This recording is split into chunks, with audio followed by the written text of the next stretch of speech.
नमस्कार, मी पंजाब तक हवामान अभ्यासक मुक्काम पोस्ट गोबी धामणगाव तालुका जिल्हा परभणी. मी आहे मध्य प्रदेशमध्ये महाकालेश्वर मंदिरामध्ये उज्जैन या ठिकाणी, आणि या ठिकाणून आपल्या महाराष्ट्रातल्या शेतकऱ्यांसाठी अंदाज देणार आहे.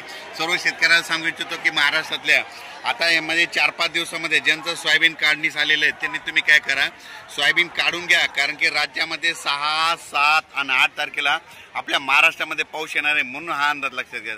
त्याच्यानंतर MP मध्ये, मध्य प्रदेशमध्ये देखील 6, 7, 8 दरम्यान MP कडे देखील पाऊस पडणार आहे, म्हणून मध्य प्रदेशतील शेतकऱ्यांनी हा अंदाज लक्षात. सर्व शेतकऱ्यांना सांगू इच्छितो की राज्यामध्ये आतामध्ये 1 तारखेपर्यंत हवामान कोरडं राहणार आहे, म्हणून हा अंदाज लक्षात घ्यायचा.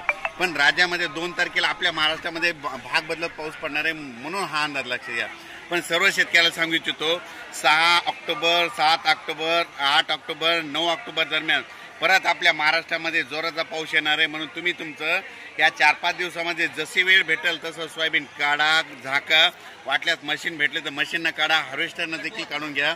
म्हणून हा अंदाज खास करून मी या उज्जैन या ठिकाणी कालेश्वर मंदिर या ठिकाणून देत आहे.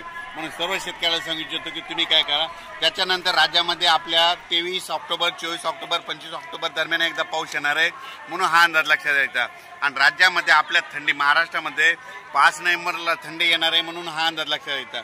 पण सर्व राज्यातील सर्व शेतकऱ्याला सांगू इच्छितो की राज्यामध्ये स्थानिक वातावरण तयार होऊन देखील पाऊस पडू शकतो, म्हणून हा अंदाज लक्षात घ्या. पण सर्वांना एक विनंती आहे की तुम्ही काय करा, 5 ऑक्टोबरच्या आत तुम्ही तुमचं सोयाबीन काढा, झाकून ठेवा, म्हणून हा अंदाज लक्षात घ्या. अचानक वातावरणात बदल झाला तर लगेच एक मेसेज दिला जाईल. धन्यवाद.